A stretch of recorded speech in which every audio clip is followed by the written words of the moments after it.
এই মুহূর্তে দাঁড়িয়ে কংগ্রেসের সঙ্গে আপনাদের অবস্থান কোন জায়গায় দাঁড়িয়ে? গতকাল সম্পাদক মন্ডলীর একটা বৈঠক হয়েছিল, এই মুহূর্তে কংগ্রেসের সঙ্গে আপনাদের অবস্থান কোন জায়গায় দাঁড়িয়ে? আমাদের অবস্থাটা খুব মুহুর্মুহু পাল্টায় না এই মুহূর্তে। মানে যেমন তোমরা 3 দিন ধরে মমতা ব্যানার্জির লাইভ টেলিকাস্ট করলে, একবার বলছেন অপমান করলো, একবার বললেন সহযোগিতা করব, একবার ফুল নিয়ে গেলেন, তোড়া নিয়ে গেলেন। এরকম মুড সুইঙ্গিং লেফটদের হয় না। কংগ্রেস অন্য কংগ্রেস। আমরা বলেছি বিজেপি তৃণমূল বিরোধী সমস্ত শক্তিকে আমাদের একসঙ্গে করতে হবে, বাংলাকে বাঁচাতে হবে।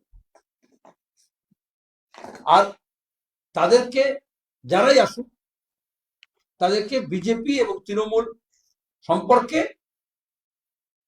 তাদের অবস্থান স্পষ্ট করতে হবে, তাদেরকে জিজ্ঞেস করতে হবে। আর 3 হচ্ছে সবাইকে যে ভোটে দাঁড়াতে হবে, প্রার্থী হতে হবে, ভোট নিতে হবে, আসন সম্পর্কে তা নয়।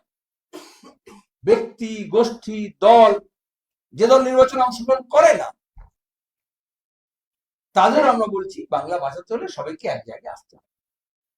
একটা নয়া ফাঁসিবাদী আক্রমণ হচ্ছে, এখানে আরএসএস তৃণমূলের মুখোশ পরে কাজ করছে, সেখান থেকে রাজ্যকে বাঁচাতে হবে।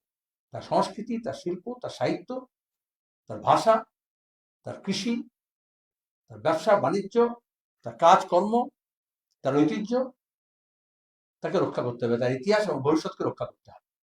সেখানে কংগ্রেস ঠিক করবে তারা তাদের অবস্থান কি হবে, অন্য সব দল ঠিক করবে। আমরা সবার সঙ্গে কথা বলছি। আমাদের যখন বলেছে যে প্রদেশ কংগ্রেস নয়, নিচের তলার কংগ্রেস কর্মীরা ঠিক করবে, আমরা বলছি নিচের তলার কংগ্রেস কর্মীদের সঙ্গে কথা বলবো, কোনো অহমিকা নেই।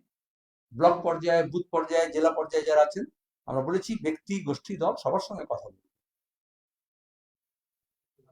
বিভিন্ন সংবাদ মাধ্যম দাবি করছে, বিভিন্ন সংবাদ মাধ্যম দাবি করছে গতকাল সম্পাদক মন্ডলীর বৈঠকের পর, গতকাল বৈঠক ছিল, সেখানে হুমায়ুন কবির প্রসঙ্গ নিয়ে অনেকে অসন্তুষ্ট।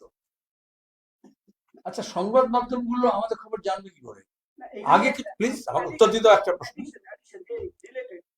তা বলবে প্রশ্ন উত্তর দিল না। আচ্ছা, আপনি যেটা বললেন যে সবাইকে একটা প্ল্যাটফর্মে আনতে হবে, মানে যারা তৃণমূল বা বিজেপি, তো এই সবাইয়ের মধ্যে হুমায়ুন কবির বা তার দল আছে কিনা? প্রথমত এটা অ্যাডিশন নয়, সেপারেট কোয়েশ্চেন, কিন্তু এটা মূল যেটা কোয়েশ্চেন হচ্ছে আমাদের সংগঠন সম্পর্কে। আগে কিছু সাংবাদিকদের এই পারদর্শিতা বা কন্ট্যাক্ট ছিল, যারা বিভিন্ন দলের মধ্যে কি ঘটছে না ঘটছে সেগুলো খোঁজ খবর রাখার চেষ্টা করতো বা রাখতো, বা সেই বিশ্বাসযোগ্যতা ছিল।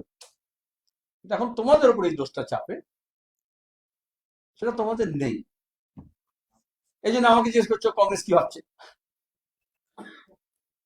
এই জন্য আমাকে জিজ্ঞেস করো যে সিপিএম কি ভাবছে। তখন এই ভাবাই ব্যাপার ছিল না। সবে বইমেলা শেষ হলো তো, বাংলার মিডিয়া যারা বলছে সংবাদ মাধ্যম এসব করছে, তারা খবর না ছেপে বা টেলিভিশনে খবর না পড়ে তারা ফিকশনের বই বার করতে পারতো, বইমেলা ভালো চলতো। পরবর্তী বইমেলার জন্য প্রস্তুত হও। এখন থেকে সব ফিকশন, গাল গল্প যারা লেখে, বেশিরভাগটা সাংবাদিক তো নয়, সাহিত্যিক বটে,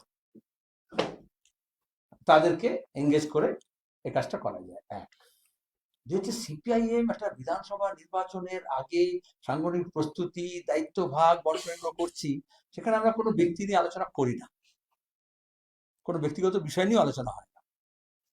যারা কমিউনিস্ট পার্টি জানে, সিপিআইএম জানে।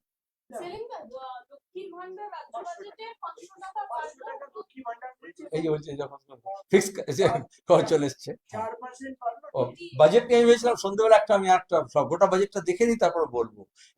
এ তো হনাই থা। একটা পুরনো গান ছিল না, पैसे लो जूते दो, हाँ अरे কি সিনেমা, हम आपके है कौन। তাহলে এই ভোটে বিহারও আমরা দেখেছি, মহারাষ্ট্র দেখেছি, পশ্চিমবঙ্গ দেখেছি, উন্নয়নের লবডঙ্কা, শিক্ষার অবস্থা খারাপ, স্বাস্থ্যের অবস্থা খারাপ, বেকারদের কাজ নেই, কলকারখানা হবে না, ব্রিজ ভেঙে পড়ছে, জলের ট্যাঙ্ক ভেঙে পড়ছে, গুজরাটই হোক আর কুচবিহারই হোক। কাটমানি আছে, লুট আছে।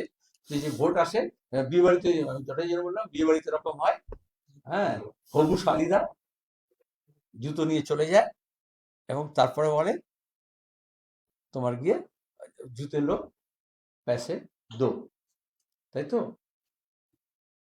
আর তারপর পার্মানেন্ট শালী হয়ে যায়।